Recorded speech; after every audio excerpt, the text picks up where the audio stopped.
Muy buenas tardes. Estamos aquí en un nuevo acto, un nuevo debate organizado por Espacio Público, en Público, en nuestro plató. Y hoy vamos a hablar de respuestas pacifistas a la guerra, porque tenemos una guerra a las puertas de Europa, como bien saben. Simplificando mucho, sabemos que esta guerra ha comenzado con la invasión militar de un país soberano y que ha desencadenado la amenaza de una guerra nuclear. Lo que no sabemos es cómo acaba, porque estamos ante un acontecimiento enormemente complejo y de consecuencias impredecibles, ¿no? En medio de esta complejidad, y quizá como reflejo de la misma, de esta complejidad misma, nos encontramos con que cualquier explicación histórica sobre las causas de la invasión de Ucrania acaba siendo señalada como la justificación de una agresión ilegítima y un apoyo a Rusia.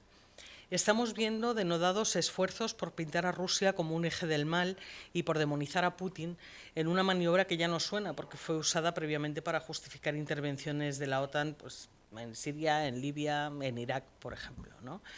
En el lado contrario, vemos los mismos denodados esfuerzos para poner en duda la naturaleza criminal de los bombardeos rusos y los actos de barbarie que se están cometiendo contra la población civil en Ucrania. Y mientras tanto, la mayor parte de medios de comunicación y de participantes en tertulias se suman a ese fervor belicista que está instaurando el ya clásico o estás conmigo o contra mí, ¿no? En este caso, ese estar conmigo o contra mí, en lo que se traduce básicamente es que si no apoyas el envío de armas a Ucrania, es que justificas los ataques por parte de Rusia, ¿no? En este marco, además, ayer mismo se conocieron las cifras de gasto militar, vamos a hablar ahora a continuación de ellas también, y bueno, pues todo esto es lo que vamos a intentar analizar desde una perspectiva pacifista, vamos a intentar encontrar algunas respuestas a las cuestiones más espinosas y vamos a hacerlo con tres personas que es un lujo tener hoy aquí. Tenemos a Pere Ortega. Bienvenido, muchísimas gracias. Pere es del Centro de Estudis per la Pau de l'AS. Tenemos a Itziar Ruiz Jiménez, muchas gracias Itziar por estar aquí también, es profesora de Relaciones Internacionales en la Universidad Autónoma de Madrid. Y online tenemos a Jordi Calvo, hola Jordi. Hola, ¿qué tal? Que es vicepresidente del International Peace Bureau. Bueno, vamos a arrancar, os voy a lanzar la primera pregunta, que es ¿por qué defender la paz en estos tiempos suscita tantas críticas y se considera casi una postura antisistema? Itziar, por ejemplo. Bueno, porque yo creo que está muy instalado en la cultura política, tanto en Europa, en Estados Unidos, pero yo creo que también en las relaciones internacionales, ¿no? Esa idea, ¿no? Me gustó mucho un Twitter de María Virellas, de la Escuela de Pau, que decía, ¿no?, que hoy en día estamos viendo cómo se sigue romantizando y jaleando la guerra, cómo se sigue estigmatizando a los pacifistas y cómo se sigue asignando bandos, ¿no? Nunca hay más que buenos, malos, nosotros, los otros, ¿no? Y entonces toda esa cultura política profundamente belicista, pues impregna todos esos distintos relatos de los que estabas comentando, ¿no? Y por eso es tan importante poder intentar introducir en el debate toda esa tradición de pensamiento que es el movimiento pacifista, que lleva desde siglos, ¿no?, planteando que hay posibilidades de construir otras agendas de paz que no pasen por la guerra, y ahora vamos a ver, ¿no?, a lo largo de todo este debate cómo hay miles de propuestas, porque a mí me parece que lo que más duele durante todas estas semanas, ¿no?, cuando te posicionas en una posición pacifista, es como todo el mundo te ridiculiza tu posición, dice que no hay propuestas concretas, plantea que somos utópicos, ¿no? Y creo que hay muchísimas experiencias en muchos lugares del mundo, desde la desobediencia civil a muchos otros agendas de paz, que muestran que la guerra nunca resuelve ninguna situación y que la guerra solo genera violencia, daño, dolor, muerte, y que hay que tener como aspiración, como hoja de ruta, como utopía para la que caminar, la profunda creencia que podemos resolver cualquier conflicto sin optar por la apuesta militar, ¿no? ¿Cómo es posible que algo así genere tanta crítica, incluso la mofa? Espera. Bien, sí, la mofa, me sorprendió la mofa de Josep Borrell como alto consignatario de Exteriores de la Unión Europea, que ridiculizara a los pacifistas diciendo que la única salida al conflicto de Ucrania era la guerra y por lo tanto que había que derrotar a Putin y nos acusó de buenistas.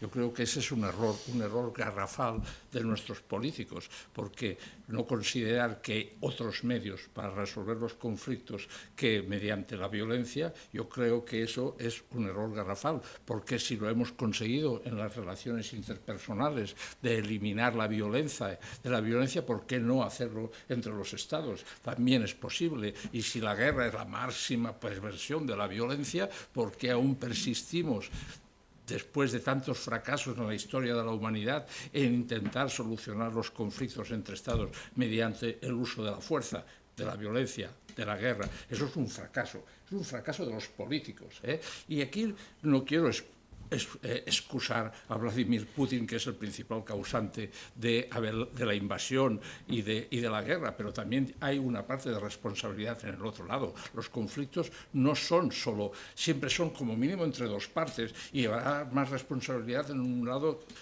que en el otro, pero responsabilidades hay en los dos lados. Y me refiero a esto porque en las negociaciones previas a la invasión en Ucrania por parte de Rusia, había unas negociaciones en las que, y esto hay que censurarlo, no hubo presencia de ningún país europeo, y eso es una vergüenza para nosotros. Las negociaciones se llevaron bilateralmente entre Estados Unidos y Rusia, sin presencia europea, y Rusia, a través de Vladimir Putin, puso encima de la mesa una serie de condiciones y no fue aceptada ninguna de las condiciones que puso Rusia. Entonces, ¿qué esperaban? ¿Que Rusia no actuaría? Igualmente hay que censurarlo, porque eso, la invasión es contra el derecho internacional, contra la Carta de Naciones Unidas, es un atropello, pero había otras posibilidades que no se llevaron a cabo. Y eso es lo que yo critico por parte tanto de los países de la OTAN como de Estados Unidos. De esto iremos hablando luego porque tenemos un montón de cosas de las que hablar, pero Jordi, me gustaría que tú también comentaras sobre esto, ¿no? Sobre por qué está tan mal visto ser pacifista, ¿no? Sí, bueno, yo diría que insistiendo en lo que han comentado mis compañeros de mesa, yo diría, por una parte, creo que hay una cultura belicista mucho más arraigada de lo que pensábamos, y que sería como el contrapeso a la cultura pacifista. Y esto no es casualidad, o sea, no hay cultura belicista porque seamos así, sino porque se ha invertido en ello. Hacías mención antes de que ayer se publicaron los gastos de defensa, gastos militares mundiales. Si dedicáramos más de 2 billones al año a promover la paz, ¿no? Tuviéramos más de 20 millones de personas preparadas, trabajando en misiones por el mundo para preparar la paz y no para preparar la guerra, digamos que la sensación, el relato, la cultura de detrás sería diferente. Y en esto me gustaría añadir también otra reflexión en relación al relato, a quién escribe, cómo son las cosas. Yo creo que existe una cultura belicista porque es verdad que hay parte de la historia que se ha escrito a base de guerras, parte de la historia. Y quienes ganan las guerras necesitan justificar lo que han hecho. Y lo que han hecho ha sido barbaridades, desastres y cualquier tipo de vejaciones, ¿no? Y a la dignidad humana. Y tienen que justificarlo, pues bueno, explicando que esto es necesario, que esto es normal y que forma parte, ¿no? de las actuaciones políticas e incluso de nuestra naturaleza. Y no hay nada más lejos de la realidad.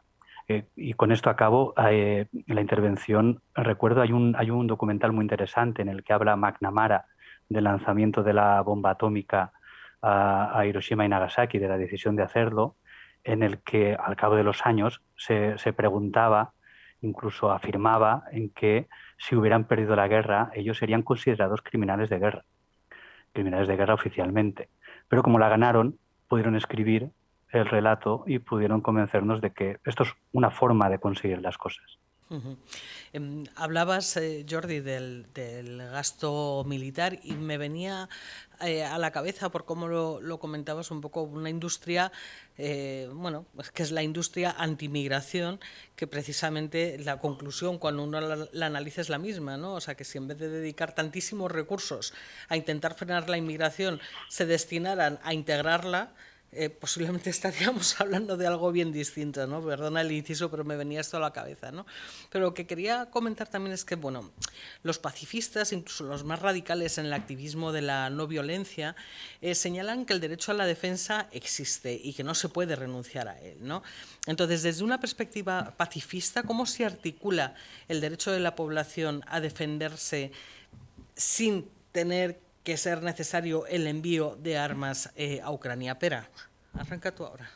Sí, a ver, el envío de armas, en este caso concreto de Ucrania, el envío de armas y ayuda militar a Ucrania, desde mi punto de vista, lo único que hace es alargar el conflicto, producir más dolor, más sufrimiento y más muertes.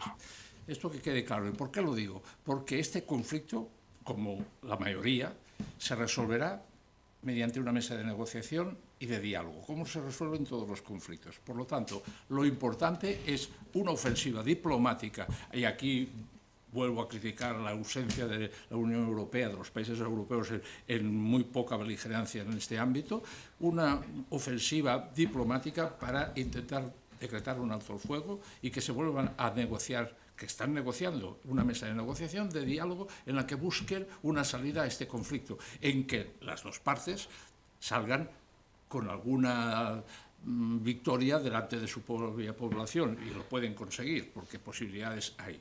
A ver, eso es lo primero. ¿Y por qué lo digo esto? Lo digo porque, claro que hay alternativas a la guerra y a las violencias, algunas ya han salido aquí.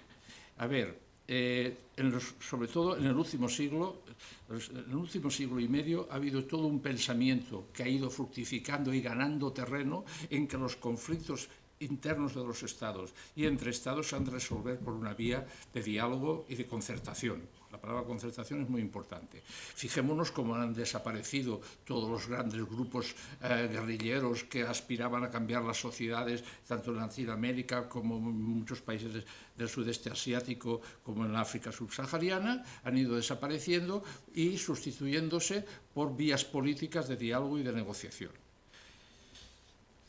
Recordemos que el pensamiento de Gandhi, de Luther King, de Nelson Mandela, por decir alguna mujer, de Alva Myrdal, que dijo que a través del desarme podíamos construir un mundo en paz buscando un mínimo común denominador entre estados, o de Shin Sharp, que sus teorías han ido avanzando y han servido para todas las revoluciones de colores que han sido pacíficas y no violentas. Y en Ucrania ha habido dos. En 2004 la Revolución Naranja y en 2014 la Euromaidán, en las cuales dos revoluciones pacíficas, o revueltas, según el analista, revueltas pacíficas no violentas, derrocaron un gobierno que la población no deseaba, que era prorruso.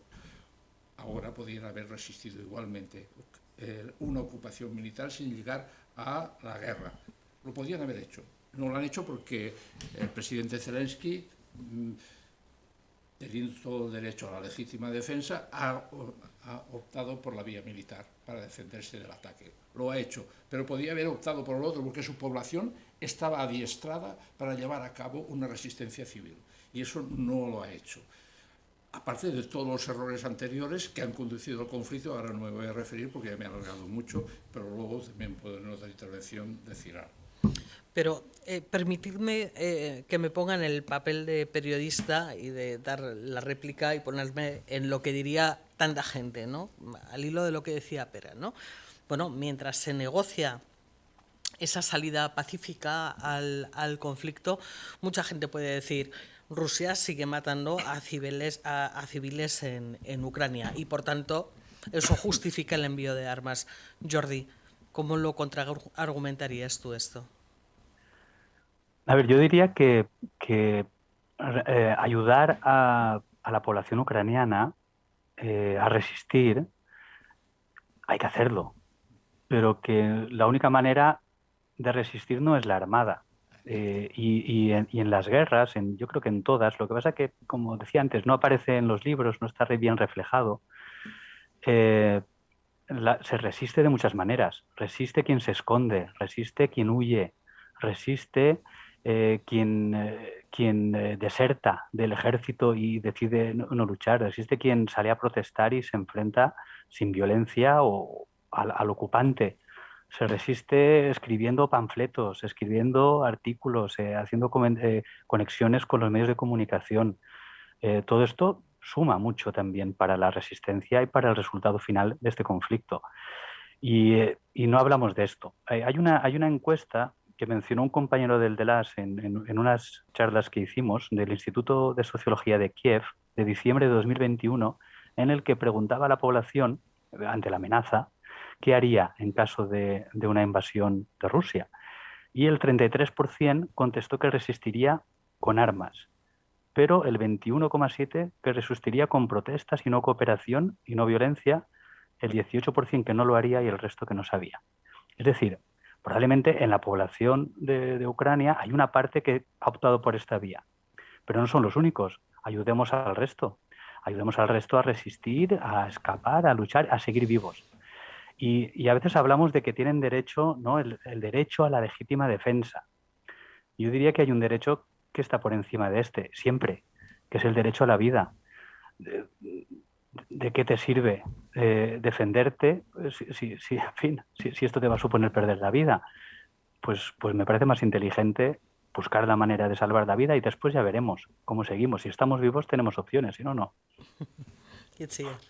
Bueno, yo creo que, continuando un poco por las reflexiones que estaban sobre la mesa, hay muchas formas de ayudar a la legítima defensa individual y colectiva que en estos momentos tiene el pueblo de Ucrania, ¿no? Que yo creo que lo más importante es, en primer lugar, poner en el centro que hay diferentes niveles de respuesta para apoyar en esa legítima defensa, ¿no?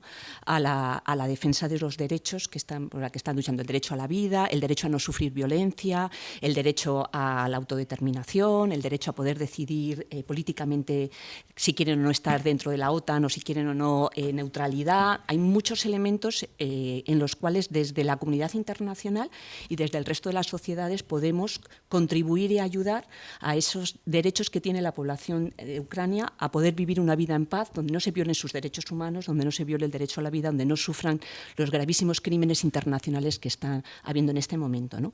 Y a nivel internacional se han llegado a acuerdos importantes para ver cómo podemos hacer ese apoyo a ese derecho de legítima defensa, ¿no? En 1945 se consiguió una conquista histórica que es muy importante desde una perspectiva política, ética, en el mundo de las relaciones internacionales, ¿no? Que es que la prohibición del uso de fuerza armada, la prohibición de la guerra en las relaciones entre los estados y en las relaciones entre las sociedades en el mundo, ¿no? Y se articula todo un sistema de respuesta para cuando un actor, como en este caso Rusia, vulnera el derecho internacional y comete el crimen de agresión, y para cuando en una guerra los diferentes actores armados están cometiendo crímenes de guerra, crímenes de lesa humanidad, genocidios, ¿no?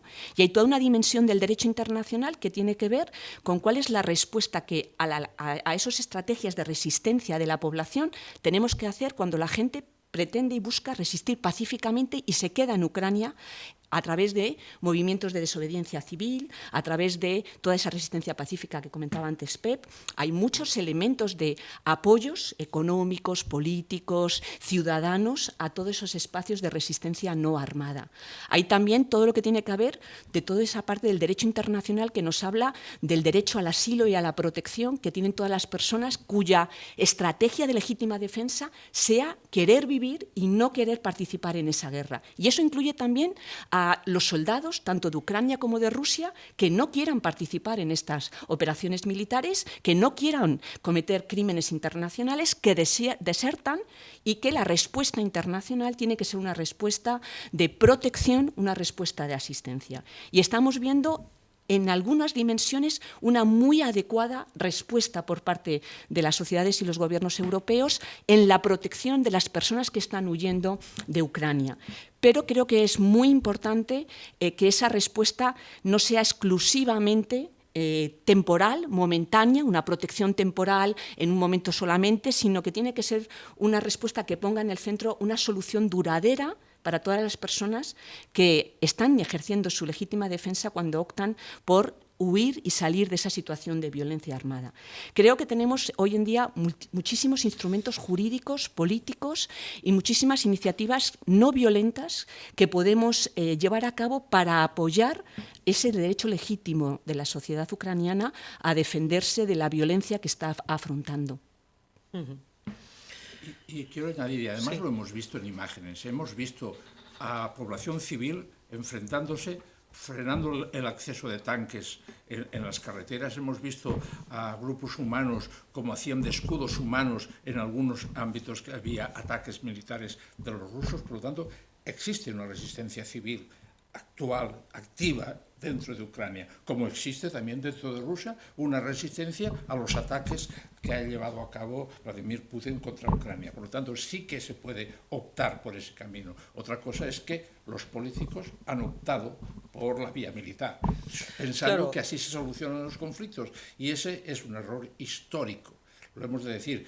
Como decía un amigo nuestro, compartíamos con un filósofo amigo, los utopistas son ellos, que pretenden resolver los conflictos mediante el uso de la violencia y de la guerra, y los realistas somos nosotros, porque pensamos que hay otras formas de hacer las paces entre las personas.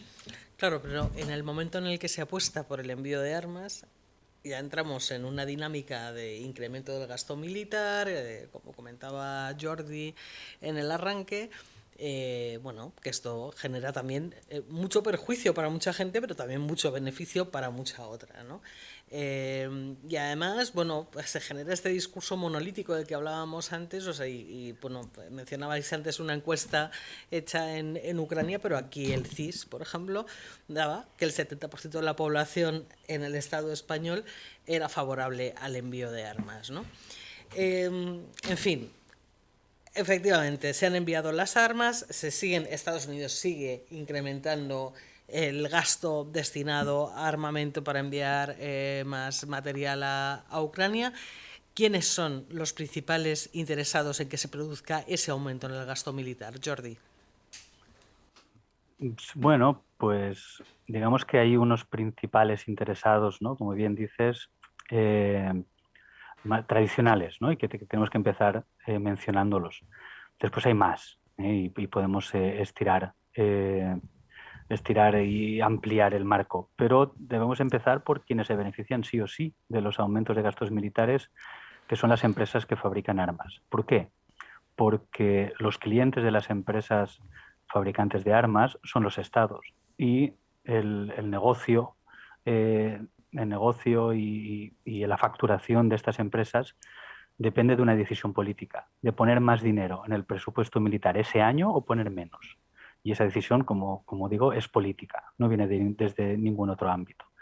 Y por eso es tan importante, y por eso hay una campaña de marketing dentro de la OTAN desde hace tiempo, que aparece la del 0,7, del 2% del PIB, repitiéndolo hasta que al final nos han hecho pensar que sin el 2% del PIB destinado a gastos militares no podíamos vivir. Y no se basa en nada, no hay ningún análisis de seguridad, ni de eficiencia, ni de ningún otro elemento detrás de esta cifra, más que sea una campaña de marketing que ha repetido Estados Unidos. ¿Por qué?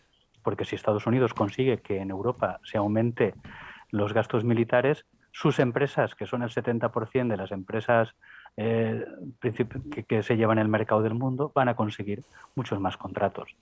Y digamos que el primer paso que tenemos que dar para analizar quién se beneficia de los aumentos en los gastos militares que ahora se están proponiendo son las empresas. Y hay una prueba muy clara de ello. Yo soy economista y a veces miro las cotizaciones en bolsa y datos de este tipo.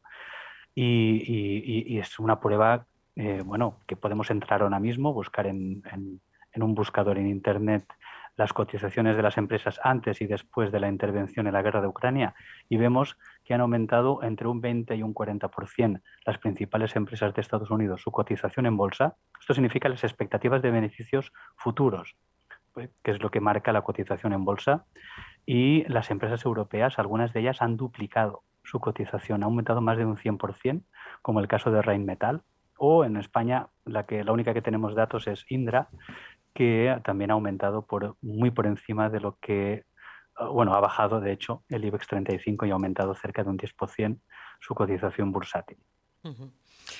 Itziar, a futuro, ¿qué consecuencias tiene este incremento en el presupuesto militar? Porque esto es muy fácil incrementarlo y luego muy difícil volver atrás, ¿no? Sí, bueno, a mí me gustaría antes mencionar dos cosas. Yo creo que cuando hacemos estos análisis y ponemos excesivamente el foco en esta guerra y en la situación en Ucrania, y en este caso, ¿no? ¿Por qué hay una respuesta internacional por parte de los países occidentales, la OTAN, la Unión Europea y Estados Unidos, proponiendo que la forma de resolver este conflicto es aumentando los presupuestos militares, ¿no? Y beneficiando, como dice Jordi, a todas esas empresas de seguridad? Yo creo que tenemos que elevar el foco y ver que esta guerra no es la única guerra que hay en el mundo, ¿no? Y que llevamos desde siempre, pero que en los últimos 30 años, desde 1989, que aparentemente había acabado la Guerra Fría, había acabado la carrera armamentística, había acabado todas estas opciones de militarización de las relaciones internacionales, entrábamos en un escenario diferente, en un escenario de relaciones más pacíficas, donde se ponía en el centro los derechos humanos, y lo que hemos ido viendo es que desde los 90, pero después del 11 de septiembre con la guerra contra el terror, la invasión de Afganistán, la invasión de Irak, hay muchos ámbitos de la política exterior de los países europeos que no estaban poniendo en el centro la paz, ni los derechos humanos, ni la igualdad de género. Estaban poniendo en el centro la idea de la seguridad. Y una seguridad entendida como que, esta idea que mencionabas tú, ¿no? Que a través de la guerra vamos a conseguir la paz. O esta idea que se ha ido socializando a través de una cultura bélica en vez de una cultura de paz a las sociedades, para que cuando tengan que contestar en una encuesta piensen que lo natural es que la única manera de resolver lo que está pasando en Ucrania, para que no sea una rendición total del pueblo ucraniano ante una agresión de este tipo, pues la única solución es el aumento de los presupuestos militares, ¿no? Entonces, cuando vemos que la militarización de la vida política, tanto a nivel internacional como, por ejemplo, dentro de la Unión Europea y de los países europeos, que hablan como referente, tienen la paz, pero en realidad se ha militarizado la vida cotidiana. Y podemos ver cómo ese proceso de poner en el centro la seguridad permea lo que tú decías de la respuesta ante las migraciones. Pero también ha permeado la participación que han tenido muchos países en intentar participar, llamándolo a eso una agenda de construcción de paz, en la resolución de esos 30 conflictos que hoy en día hay en todo el mundo, a través del envío de tropas militares, a través de reforzar los sectores de seguridad de la policía, de los ejércitos, en Siria, en Mali, en Afganistán, en Irak, en todos esos espacios de conflicto armado. Hay una dimensión internacional en donde, además de intereses geopolíticos e intereses económicos de muchos actores muy complejos, aparte de luchas por valores y ideología, hay ese proceso de naturalización de que la respuesta de seguridad militar es la respuesta que puede resolver las cosas. Y la guerra ni es heroica, la guerra ni salva. En todos estos espacios de militarización de las relaciones internacionales, la guerra, además de dar pignos beneficios a todas las industrias armamentísticas o de favorecer, y a mí me parece que el feminismo pacifista nos está diciendo desde hace décadas que en todos estos conflictos armados y esta militarización de las relaciones internacionales se están desviando el dinero de los contribuyentes en vez de destinarlos a la lucha contra la violencia de género, a la sanidad, a la educación, a múltiples dimensiones de la violencia estructural. Que no solo hay violencia armada, hay también violencias estructurales en donde millones de mujeres en todo el mundo sufren una violencia extrema por la violencia de género. Y en vez de poner en el centro de la política internacional y de la política interior de los Estados la paz, los derechos humanos, la igualdad de género, una política feminista que ponga en el centro la sostenibilidad de la vida y de los cuidados, se sigue naturalizando que hay que destinar todo ese dinero al beneficio de esas empresas y también al beneficio de actores políticos y de una cultura de masculinidades dominantes profundamente violentas y profundamente agresivas, ¿no? Entonces, desde las opciones pacifistas, lo que venimos insistiendo es que hay tantas evidencias históricas de que podemos tener un tipo de política internacional y un tipo de política interna que no refuerce los presupuestos militares y que todo ese dinero se destine realmente a una paz justa, a una paz inclusiva y a una paz no bélica, que, bueno, pues que aquí seguimos intentando gritarlo porque muchas veces es que no se quiere escuchar, ¿no? Porque yo creo que decía Pepe una cosa, ¿no?, de que los países buscan resolver los conflictos con el arma. Con las armas. Yo no tengo tan claro que buscan resolver los conflictos a través del envío de tropas. Creo que los conflictos, la resolución armada de conflictos armados es para mantener todas estas lógicas, ¿no?, de beneficios para las empresas armamentísticas, pero también para toda una serie para un modelo socioeconómico que en muchos lugares del mundo, si ponemos a ver cada conflicto armado, ahí hay unas lógicas de acaparación de recursos naturales que nos conectan directamente con nuestra situación, con el modelo socioeconómico que tenemos aquí, que también ese intento de reforzar la seguridad en la resolución de los conflictos o la militarización de la vida interna tiene mucho que ver con mantener esa estructura de acaparación por desposesión del trabajo de la gente en muchos lugares del mundo, de los recursos naturales y de muchas otras cosas, ¿no? Y que eso tiene que estar en la agenda cuando discutimos lo que está ocurriendo en Ucrania, porque es lo que está pasando en Ucrania, un conflicto entre el capital y la vida. Bueno, es interesantísimo lo que dices, ¿no? Y además, o sea, si cuando hablamos de seguridad, yo no puedo evitar recordar, ¿no?, lo que sucedió, por ejemplo, después del atentado de Charlie Hebdo, que lo primero que se hizo fue empezar a dar marcha atrás en derechos, a endurecer código penal, a recortar derechos civiles, y hoy por hoy así seguimos, ¿no? Pero, mira, al hilo de lo que comentaban tanto Jordi como Itziar, los dos hablaban de esa naturalización, digamos, del conflicto, ¿no? Y esa, digamos, normalización por parte de la ciudadanía, incluso recepción entre aplausos de ese envío de armas, ¿no?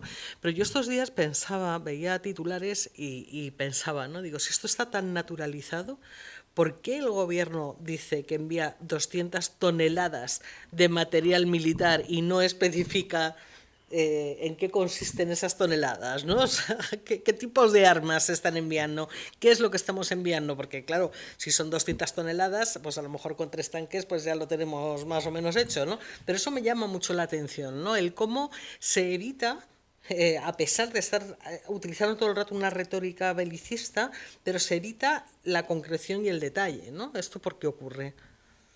Bueno, a ver, dos cosas. Normalización, que has dicho. Bien, yo no diría tanto. No diría tanto, ¿por qué? Porque los conflictos son normales y son humanos, y es normal que también haya conflictos no solo interpersonales, sino también entre Estados. El problema es cómo se pretende resolverlos. Y en este caso ha habido una actitud bélica por parte también de la OTAN, apoyando el belicismo, en este caso de Ucrania, que ha conducido, porque hay que recordar que la guerra en Ucrania empezó en 2014, porque hay una guerra civil interna desde 2014, por lo tanto, ahora lo único que ha habido es una invasión y hace falta criticarla. ¿Y qué han hecho los Estados europeos? Enviar ayuda militar y armas, pero no sabemos la concreción. En el caso de España, sí, estas 200 toneladas que se acaban de enviar por un valor de unos 32 millones de euros, que tampoco es tanto, fijémonos que en su mayoría son proyectiles. Por lo tanto, estamos ante una guerra que también me ha asombrado, que es muy característica, es una guerra muy convencional, muy propia del siglo pasado, de la Segunda Guerra Mundial. No es una guerra híbrida como uno se pensaría, como fue la de Azerbaiyán. Quiero decir que es una guerra muy del siglo pasado, en la cual no vemos que se utilicen nuevas tecnologías armadas. Ha habido muy poco drones en activo. Los que mejor los tiene precisamente Ucrania, que los compró en Turquía, y no hemos visto esas armas hipersónicas que Putin alardeaba que tenía, y vemos una guerra muy convencional. ¿Qué ha enviado España? Proyectiles, camiones militares y también camiones y algunos vehículos blindados, pero no tanques en el sentido de tanques, algunos vehículos blindados. Es lo que ha enviado España, es lo que ha enviado Europa. Estados Unidos no. Estados Unidos ha enviado material militar potente, sobre todo eso que se llama material defensivo, para poder, digamos, destruir sobre todo los blindados y los aviones. Fijémonos que ha sido hundido el buque insignia de la Armada rusa, y eso fue con un misil que se ha sido proporcionado por alguien, y yo creo que por Estados Unidos. No lo sabemos porque nunca nos dirán la procedencia del misil. Pero bueno, esa es la realidad. Quería añadir otra cosa, no sé si... que esto me parece muy importante, porque al final estamos hablando ¿A quién se beneficia de todo esto? Es evidente que el complejo militar industrial al que se ha referido Jordi y en parte también Itziar, pero este gasto militar mundial que acaba de aumentar no viene producido por la guerra de Ucrania, porque los datos que acabamos de recibir son del año 2021. Por lo tanto, la inercia de aumentar el gasto militar mundial ya estaba sobre la mesa, porque las peticiones de Estados Unidos a sus socios europeos eran bien claras. Por parte de Donald Trump, ya vienen de Barack Obama, que en el 2014 se reunieron en Yale, en Reino Unido, con todos los líderes europeos de la OTAN, incluido nuestro Mariano Rajoy, y se comprometieron en 10 años en llegar al 2% del PIB, lo cual es una barbaridad. Una barbaridad porque eso no es fácil. La media en Europa es del 1,5% del PIB. En España llegamos, si solo contabilizamos el gasto del Ministerio de Defensa, al 1%. ¿Eso qué quiere decir? Que en España deberíamos doblar el gasto militar del Ministerio de Defensa, que en este momento es de 11.000 millones. Por lo tanto, teníamos que pasar a 22.000. Eso es imposible en la coyuntura actual, pero en cambio era la inercia, lo que se nos exigía por parte de Estados Unidos y la apuesta política de nuestros gobernantes. Por lo tanto, ¿quién se enriquece de todo eso? El complejo militar industrial, los grandes accionistas de las industrias militares y por lo otro, digamos, los militares que viven de esa inercia de tener un cuerpo militar en el cual cada vez tendrán juguetes más sofisticados con los que poder jugar. A ver, digo juguetes porque ese incremento solo no será para aumentar el salario de los militares, será para adquirir nuevas armas. En el Estado español, el mes de enero, ya se aprobaron para llevar a cabo un nuevo el Euromal, un nuevo... ¿Cómo se llaman estos? Los drones. Un dron armado que se va a fabricar en Europa, Euromal, por eso se llama, y aprobó un presupuesto de 1.900 millones en el mes de enero. Y el año pasado de 9.300 durante todo el año. Por lo tanto, la inercia ya estaba, ya era eso. Lo único que va a producir la guerra de Ucrania es favorecer ese aumento militar de todos los Estados miembros, sobre todo de la OTAN y sus socios. Bueno, vamos a hablar un poco de las consecuencias económicas que tiene este conflicto, ¿no? Se ha desbocado la inflación, se está hablando de dificultad para llegar al mercado de algunos productos, bueno, particularmente de la energía. ¿Se puede considerar que la guerra de Ucrania es el origen de este fenómeno o esto venía de antes y la guerra no ha hecho más que acelerar las subidas de precios? Sí. Bueno, pues claramente la guerra no es el causante de toda esta situación. Evidentemente, las respuestas que se están adoptando a nivel internacional, no en el ámbito militar, ¿no? Otro tipo de respuestas que está habiendo a la agresión militar de Rusia tienen que ver y tienen que ver con cuestiones económicas, ¿no? Sanciones económicas y toda una serie de instrumentos internacionales que se han puesto en marcha para intentar, digamos, presionar a Rusia para que abandone su estrategia militar. Sin embargo, lo que está ocurriendo en términos de consecuencias, aumento del precio de la energía, toda una serie de consecuencias que aparentemente podrían derivarse, ¿no?, de las concretas sanciones económicas o del impacto que está teniendo la alta dependencia, por ejemplo, en Europa del gas ruso.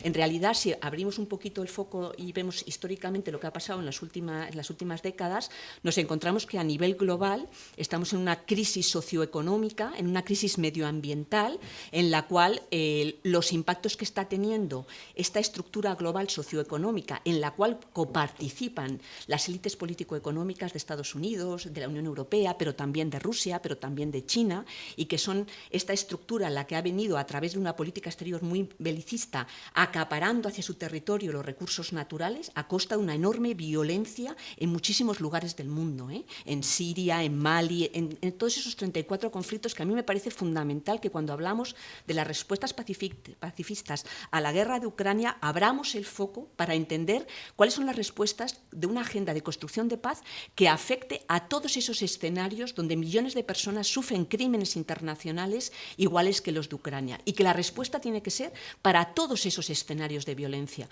porque si no nos están atravesando lógicas raciales, racistas, culturales, que hacen que solamente veamos un escenario, un problema, que es la guerra en Ucrania, que es terrible, pero nos invisibilicemos cómo todos estos impactos de las consecuencias económicas tienen que ver con una estructura socioeconómica global que ha generado una enorme violencia a la inmensa mayoría de la humanidad y que en los últimos 10 años estaba con una fuerte crisis, una crisis en los sistemas, en la forma de articular los sistemas políticos de los estados y del sistema de relaciones internacionales, una crisis socioeconómica, una crisis de género, con un proceso brutal de aumento de la violencia de género, de feminización de la pobreza, de crisis del sistema de cuidados en todo el mundo, y una crisis medioambiental que en esta respuesta que está habiendo al aumento de las consecuencias del aumento de los precios de la energía, la respuesta que está teniendo, por ejemplo, Europa es una respuesta de potenciar los procesos de extracción de los recursos naturales que están agotados.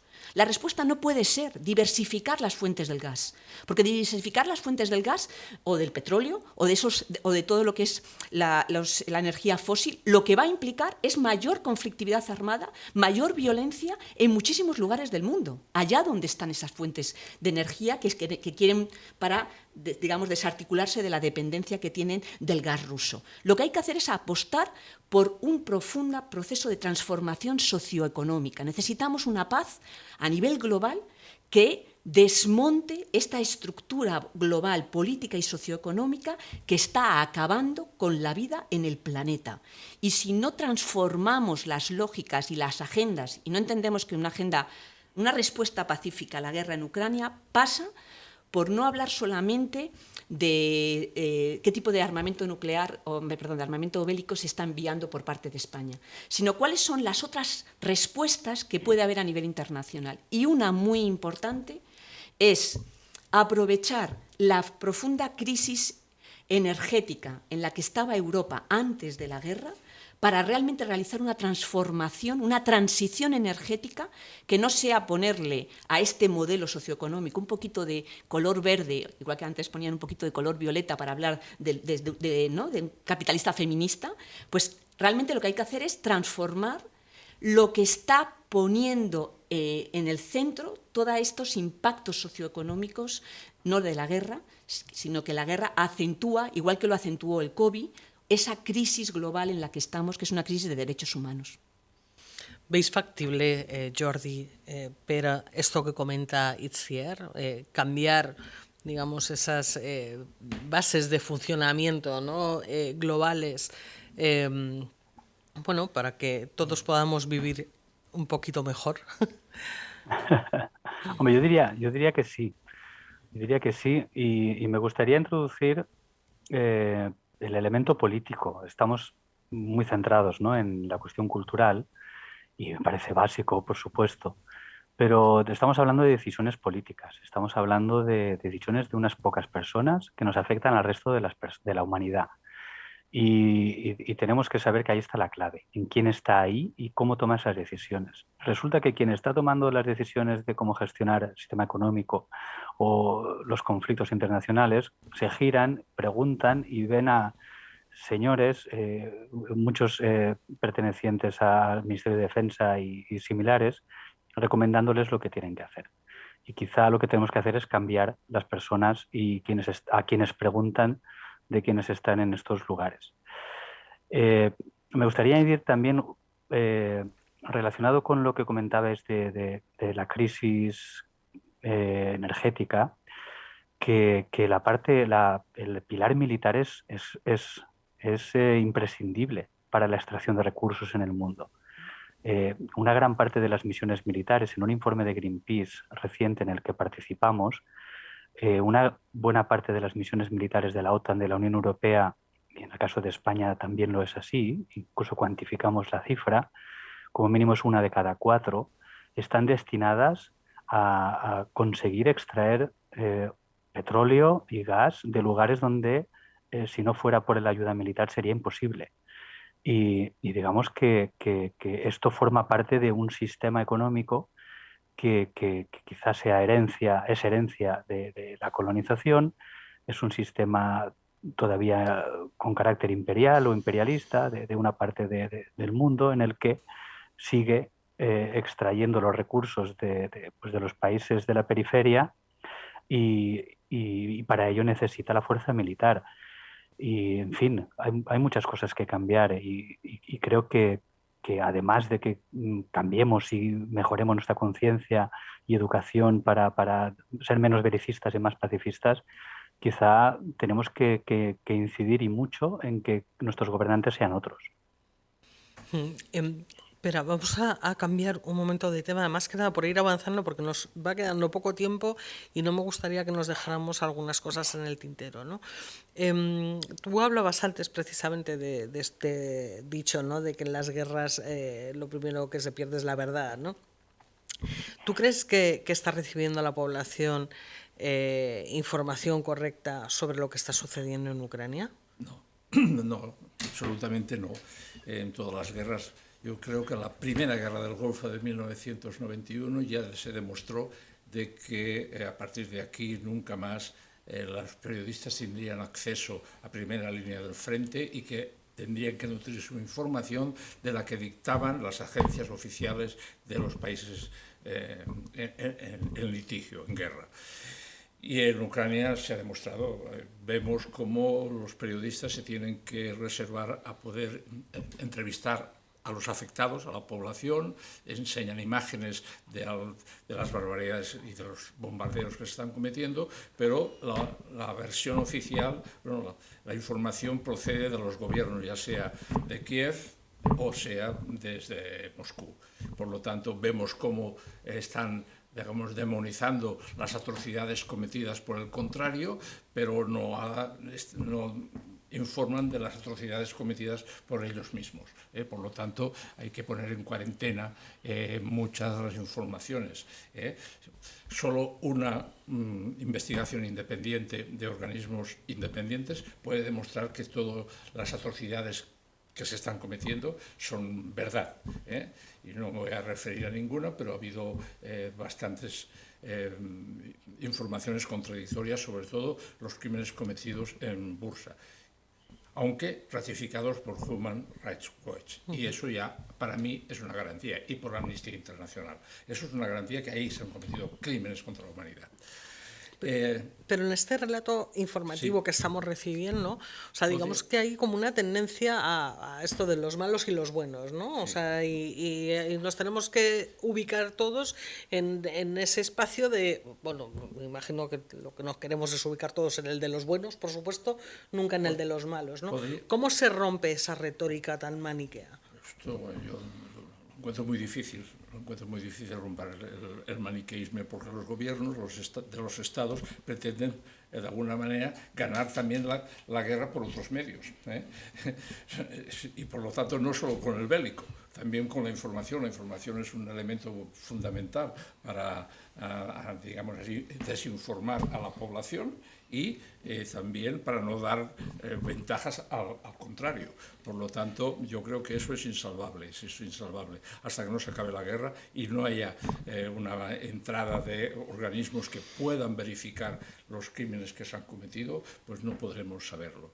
Yo sí que quería decir algo más al respecto de lo anterior. Yo creo que hay dos cuestiones apuntadas por Jordi y por Itziar. Hay dos cuestiones que son dos amenazas existenciales para la supervivencia de la humanidad.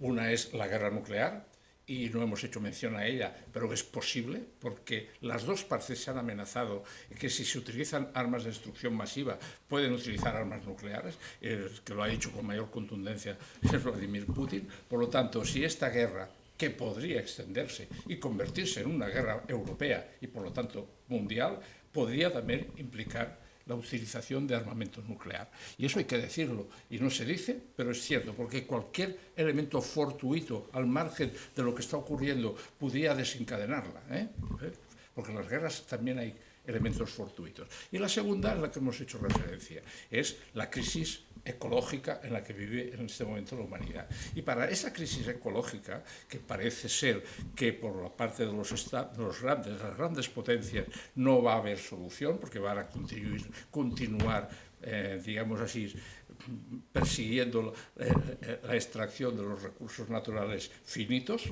entre ellos los energéticos, parece que hasta ahora han utilizado la Fuerza Armada para conseguirlos cuando ha habido resistencias por parte de las poblaciones o de los estados. De ahí está la guerra tanto de Irak como de Libia, que son las más flagrantes, pero también podríamos hablar de la guerra de Siria, de la guerra de Afganistán, que también había recursos detrás, no me quiero alargar porque sí que los había, importantes, el gasoducto que tenía que venir desde Qatar, que tenía que pasar por Siria, no se pudo realizar precisamente porque explotó la guerra. Por lo tanto, el militarismo vigente hoy en día necesita de fuerzas armadas para continuar el apoderamiento de los recursos naturales en muchos puntos del planeta. Sí, lo que pasa es que, bueno, al final, o sea, cuando habláis de esto, a mí francamente me sale el pesimismo más absoluto, ¿no? Porque, a ver, hay una necesidad un poco perentoria de realmente empezar a resolver el tema climático. O sea, esto ya no estamos hablando de siglos, es que estamos hablando de ya, o sea, de las consecuencias que esto ya mismo está teniendo en África, por ejemplo, en otras zonas del planeta, obviamente, pero África es una de las claves, creo yo, en este asunto, ¿no?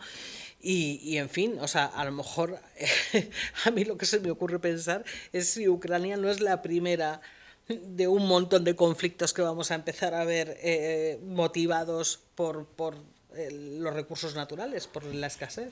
Bueno, desde luego no es la primera. Así, yo quería dos comentarios sobre esto, ¿no? A mí me parece que prácticamente tenemos muchos espacios en el continente africano, ¿no?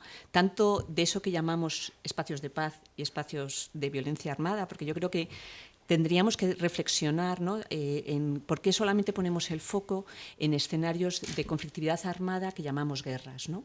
Cuando muchos espacios en todo el mundo, incluyendo también en los países europeos o en Estados Unidos, si ponemos el foco en las condiciones materiales de la vida y en los derechos que tiene la inmensa mayoría de las poblaciones, tenemos retos muy importantes como humanidad que no solo son esos espacios, que hay que poner el foco en la agenda política internacional, en la guerra en Ucrania, en la guerra en Mali, en la guerra en Somalia, en todos estos escenarios, ¿no?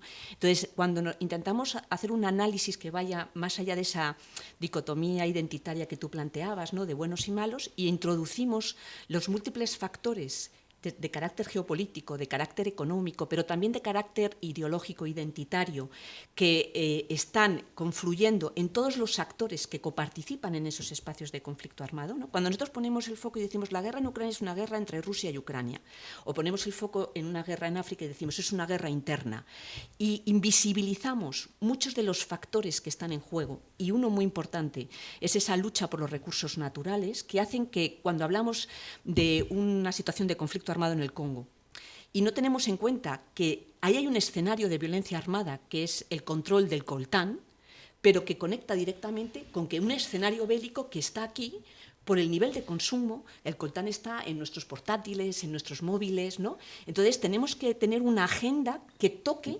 todos los lugares donde se está produciendo ese conflicto entre el capital y la vida. Y entonces, yo creo que muchas veces sí que es verdad que la sensación es un poco pesimista. ¿Cómo es la forma de salirnos de la dicotomía de buenos y malos? Pues cuando tú introduces en el análisis toda esta complejidad de actores, en donde todos los actores tienen responsabilidades diferenciadas, pero compartidas, muchos actores, ¿no?, en la generación de toda esta cadena global de escenarios de violencia, pues evidentemente es importante introducir en la imagen, no solamente en pensar cómo podemos romper esa dicotomía de buenos, malos, nosotros, los otros, una guerra cercana que nos toca más porque es Ucrania y unas guerras que parece que no nos afectan porque están al otro lado de una frontera ética y cultural. Pues yo creo que tenemos que intentar introducir mucho más en el debate las miles de experiencias de cambio social, de capacidad de desobediencia civil, de lo que ha conseguido el movimiento ecologista, el movimiento pacifista. Hay miles de propuestas, en concreto, por ejemplo, en el Congo y en las sociedades africanas, ¿no?, las miles de iniciativas locales y comunitarias de las mujeres, de los líderes comunitarios, para poner en el centro de esas agendas de paz, tanto a nivel local como a nivel nacional como a nivel internacional, poner en el centro los derechos de la gente y poner en el centro la vida y los cuidados, en vez de poner en el centro las lógicas geopolíticas de los ganadores, ¿no? Darle voz a todas esas resistencias no armadas que están cotidianamente, no es que no existan, es que están cotidianamente, pero no aparecen en los medios de comunicación. No se le da el misma voz que se le está dando a toda esa estructura militar y a todos esos políticos con esos discursos bélicos, ¿no? Y la guerra ni es heroica, ni es admirable, y la guerra lo único que ha hecho, todas las experiencias de militarización, por ejemplo, de la agenda de paz en el Congo, en Mali, en Somalia, lo que han hecho es aumentar la espiral de violencia. Y han llevado a que muchísimos jóvenes, chicas y chicos, se metan en los grupos armados como respuesta a la enorme violencia de los ejércitos africanos que están siendo apoyados por y formados y vendiéndoles armas, porque Europa no es que esté ahora vendiendo armas a Ucrania, es que lleva vendiendo armas y donando armas a los ejércitos del sur para el mantenimiento de sus agendas geopolíticas, económicas, que terminan tocando en qué consumimos, ¿no? Desde hace muchas décadas. Y en todas esas décadas nunca debemos olvidar las múltiples resistencias, los múltiples proyectos alternativos, políticos, socioeconómicos, que existen en todas esas sociedades y que también existen en las sociedades europeas, ¿no? Todo este movimiento pacifista, todo este movimiento ecologista, todo este movimiento feminista que tiene mucho que decir sobre cómo podemos responder de manera pacífica a la guerra en Ucrania. Madre mía. Nos estamos quedando sin tiempo. Yo, o sea, de verdad, me gustaría poder seguir como una hora más. O sea, tengo millones de cosas que preguntaros, pero después de oír tus reflexiones, Itziar, la verdad es que voy a cerrar con una pregunta que igual a mucha gente bueno, con una reflexión, si queréis más bien, ¿no? Pero, o sea, tú hablas de todo esto, de este ecologismo, feminismo, de cómo poner la vida en el centro, ¿no? Y bueno, yo viendo, o sea, en esta mesa estamos dos mujeres, dos varones, ¿no? Pero viendo un poco las lógicas con las que se mueve el mundo actualmente, francamente me cuesta mucho pensar que un mundo regido por hombres sea capaz de llegar a esos puntos, ¿no? Jordi, Pere, ¿qué pensáis? ¿Creéis que esto es posible? ¿Creéis que necesitamos un mundo con más presencia femenina para poder implantar más estas lógicas o no es necesaria esta presencia? Sí. Bueno, en la resolución, si no me equivoco, 1524 de las Naciones Unidas. 1525. 1325, la resolución 1325, Mujeres, Paz y Seguridad. La 1325 pide que en todos los conflictos, una vez se inicien las negociaciones de paz, haya presencia femenina, independiente. Por lo tanto, ya es un paso que esperemos que se cumpla, que hasta la fecha no se ha cumplido. Y esperemos que, precisamente, como en Ucrania se llegará a una mesa de negociación, veamos la presencia de mujeres y no solo de militares y de políticos de los dos estados, sino que haya también, digamos así, políticos de países independientes, neutrales, mejor dicho, neutrales, y que en este caso no es ningún europeo. Jordi, ¿veremos en un mundo gobernado por hombres que cambie algo en esta línea que comentaba Itziar? No, los hombres no van a cambiar nada, así lo han demostrado. Yo creo que estamos viendo cada vez con más claridad, porque al menos tenemos más capacidad de análisis y de comunicarlo en la sociedad actual, de que la política ha fracasado, la política actual, la vemos en Europa, la seguridad en Europa no nos la ha dado el modelo que teníamos y este modelo lo han determinado hombres machistas, militaristas, etcétera. Y yo creo que necesitamos un cambio total, de cambiar quiénes están en los lugares de decisión y ojalá allí sean mujeres, que sean personas jóvenes, que sean feministas, que sean ecologistas y que sean pacifistas, que no sean belicistas, porque esto es lo que cambiará las decisiones que sean. Y es que me da rabia porque cuando acabe todo este desastre de la guerra nos preguntarán a los pacifistas ¿qué hacemos ahora para evitar que pase otra vez lo que pasó? Y decimos, bueno, pues es que llevamos tiempo diciéndolo, ¿no? El cambio ya sabemos cuál es y no se hace pues porque hay quien no quiere. Tenemos que acabar. Llevamos una hora hablando. Os agradezco muchísimo vuestras contribuciones, Itziar, Jordi, Pera. Muchas gracias a los organizadores de este debate, al Centre d'Estudis de l'AS, al International Peace Bureau, la campaña por la reducción del gasto militar, la Global Campaign on Military Spending, y Espacio Público, por supuesto. Gracias, Lolo, por la grabación, por la edición del vídeo, a Tania Ortega de Público TV, a Álvaro y Raquel por la difusión en redes sociales, a Belén de la Banda por el apoyo en la coordinación, y gracias a todos y todas las personas que nos estáis viendo. Esperamos encontraros pronto de nuevo, y sobre todo quienes todavía no sois miembros de la República de Público, quienes no estáis suscritos, hacedlo para que podamos seguir celebrando estos debates y estas conversaciones. Hasta la próxima. Muchas gracias. Muchas gracias. Muchas gracias a ti y a Público. Un placer.